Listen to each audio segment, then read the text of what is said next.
Today we're setting up two brand new shrimp tanks for Caridina, but this time we're doing it slightly differently, using KW Shrimp's method.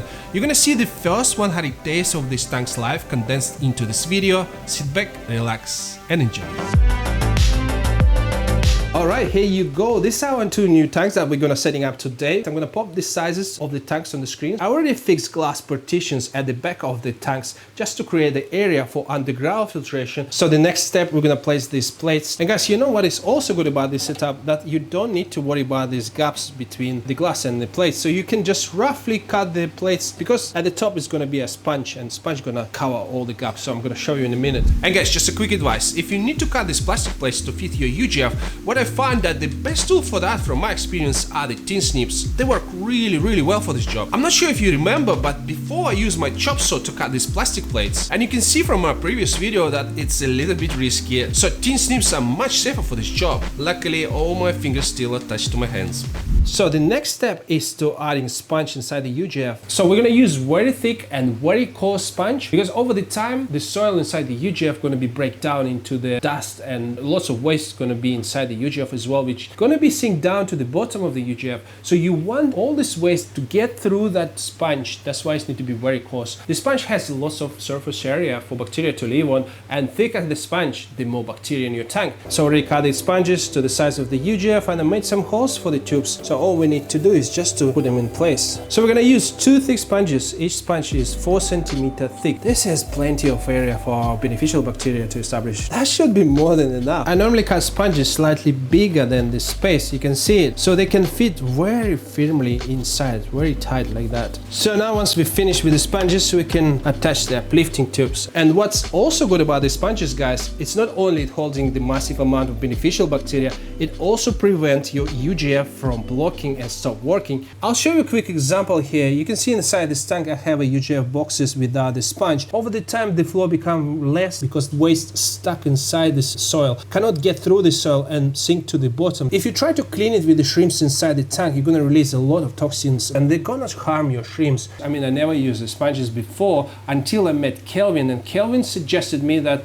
you have to use sponges. I noticed you're also using a sponge at the very bottom, yeah? Yep. What's the point to use a sponge? I think with a sponge at the bottom, it will help more flow. Also the bacteria, also, yes. So to add some surface for bacteria to grow, yeah? Yes, also. Yeah. And for this setup, I'm gonna use, of course, ADM Amazonia version 1. My real goal, guys. Unfortunately, the soil already discontinued. You wouldn't be able to find in most of the countries. Fortunately, I bought a lot, guys. And look at this treasure, guys. Look at these boxes full of ADM Amazonia version 1. Every box has 3 bags inside. I have more in my loft, believe me or not. It's gonna last me for many years. So enough talking. Let's go inside and continue building our tanks. All right, now let's fill this tank with this ADM Amazonia soil. So you can see we have here only 5 centimeter gap for the soil. We don't need much of the soil inside this tank. And now we have here about 3.5 liter here inside the UGF. 3.5 liter for 50 liter tanks. That's plenty, guys. And for the front of the tank, I'm not gonna add much of the soil, just to cover it with a thin layer, just with 1 grain layer of soil. And you might notice I'm using a slightly smaller grains than ADM Amazonia. So this is ADM Amazonia powder. I just sieve this soil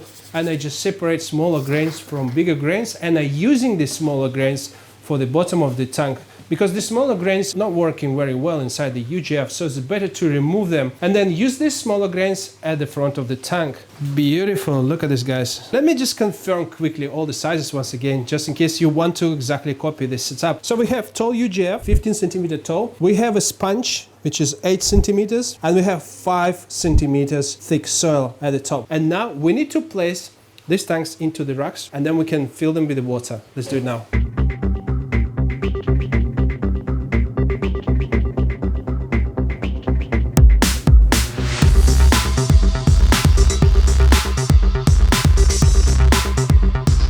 Both of the tanks now filled with the water. So now let's switch our UGF filters on.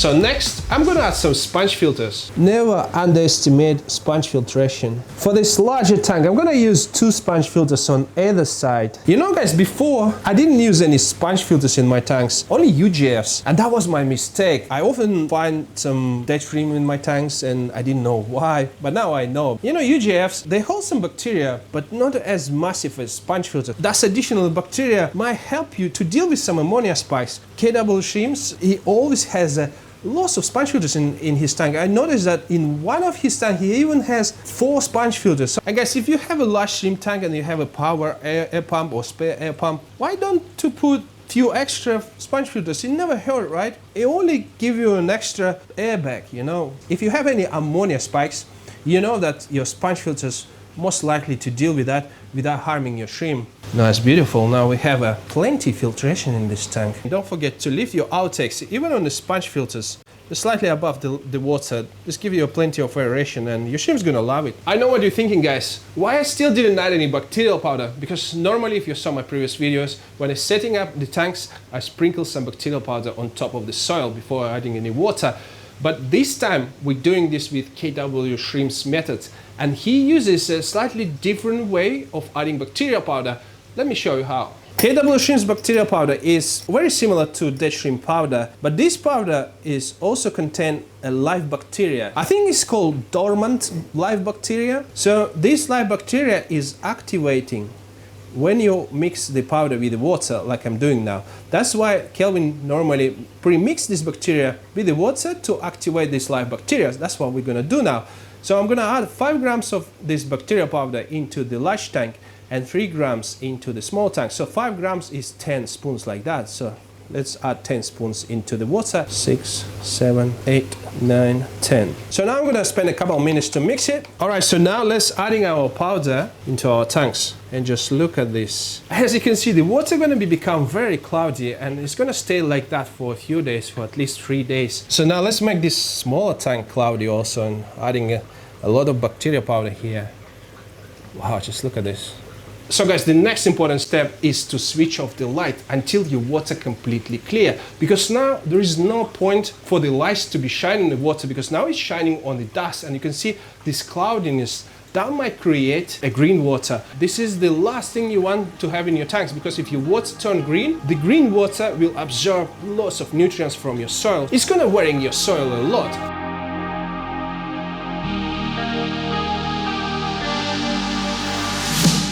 Can't believe 1 month just passed already. Times fly. So let me show you the tanks. All right, we're gonna start with the tank at the top and take a look at this, guys. I'm really pleased with the results so far. This tank is maturing really well, and we already have some green dust algae or green walls starting to grow on the surface of the glass and on the surface of the tank. And here I added a bunch of guppy fish just to control the algae and just to adding the bioload. They're doing a really good job cleaning this tank from cotton algae, because I never fed them here. I didn't give them any food and they just feed on whatever they find in this tank. And here next door we have a tank with fancy tigers, very beautiful fancy tigers from KW Shrimps. I'm really pleased with the coloration of the shrimps.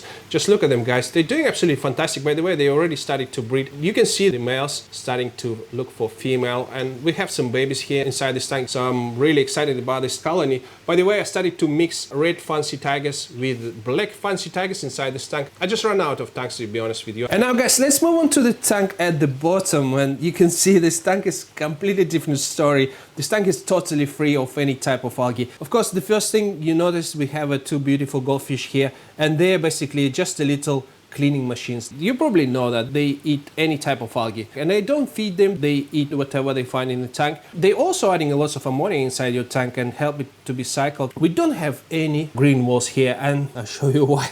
Because I added here a bunch of auto sink lids, and they also little cleaning machine, but they clean your glass from any type of algae. And I'm not really big fan of that, because I'd like to see a green walls inside my tanks. You know guys, the only reason why I bought auto sinkless fish, because I had some issues with the fuzzy algae, but appeared to be they don't really like it and they don't touch it at all. Don't get me wrong, they're very good algae cleaners. They like to munch on any type of brown algae, like brown diatoms or even blackbeard algae as well, but they also like to munch on a dust green algae that we want to grow in our Caridina tanks. They might not be scraping your well-established dust green algae that are already growing for some times and become very hard. but they like to munch on a very fresh and soft dust green algae that's only starting to grow in your new setup. Alright, it's been another month, so this tank is cycling for 2 months now. This tank is doing absolutely fantastic. I moved a few bucephalandra plants from my other setup. The moss is already started to grow nicely. So the green walls, yeah, it's starting to grow slowly. We still have this autocyclid fish here inside this tank, but I already sold them on eBay, by the way. Today is Saturday. On Monday I'm gonna send them to another guy, so we're not gonna have autocyclids here. The fish been moved from this tank to clean this tank, and the next tank for them is gonna be this tank. So I'm gonna move this fish today, and we're gonna put some test shrimp now. So the ammonia almost gone, so I did about 50 or 60% of water change. I do it all the time when I do water change in my main tanks. So all I do is just drain the water from the main tanks in the bucket, and then I use this water to do the water change, and this works really well because this water got some bacteria already inside, some copepods and other beneficial stuff. So this new setup is cycling faster. I believe that it's time to prepare some test shrimp for this tank, and I'm gonna use quite a lot of test shrimp because it's quite a large tank. Look at all of this shrimp, guys. I call this colony a gypsy colony because they are moving from one tank to another, just helping to test the water, and they are kind of my indicator. So if I see the shrimp breeding and stop dying, then I can put proper shrimp, expensive shrimp, so without risking them to die. So lots of buried females here, you can see. I put all the adults and juveniles here, and I left a lot of babies behind. Just look at the inside this tank, guys. Look at this. Lots of tiny, teeny babies. So here, as you can see, I have lots of crystal shrimp and crystal black shrimp, also fancy tigers, homemade fancy tigers. So let's move them into the new setup now. So lots of shrimp for this tank. All I'm gonna do, I'm gonna just float this box here on the surface. Alright, so the test shrimps are ready to go into the tank, and I also got some bonus shrimp here, which I caught later, so some juveniles as well. So enough talking, let's release them into this tank, guys. Let's do it now. Let's start with this shrimp first. Wow, that's a lot of them. Look at them. That's a very big group of shrimp here. At least 50-60 shrimp. So let's put them inside the tank as well. Alright. So here you go. This tank is full of test shrimp right now. So the shrimp's gonna be here for about 1 month, as I mentioned. I'm gonna monitor them every day, just make sure they don't die. If they're gonna die a lot, of course I'm gonna move them from this tank, but I'm sure they're gonna be fine because this tank is already 2 months old, guys. We still have autocyclids here. They never eat the shrimplets, as far as I know. There might be one issue with them. They might freak your shrimps out. You can see that shrimps can be a little bit stressful with the fish around and maybe stop breeding, especially if you have lots of autocyclids inside the tank. So now let's get back to the smaller tank. We have a quite nice green walls here growing inside this tank. So this tank is maturing very nicely. The fish keep the algae under control. So now it's time to add some test shrimp, but before we're adding test shrimp, of course we need to remove the fish, otherwise the fish gonna eat the shrimp.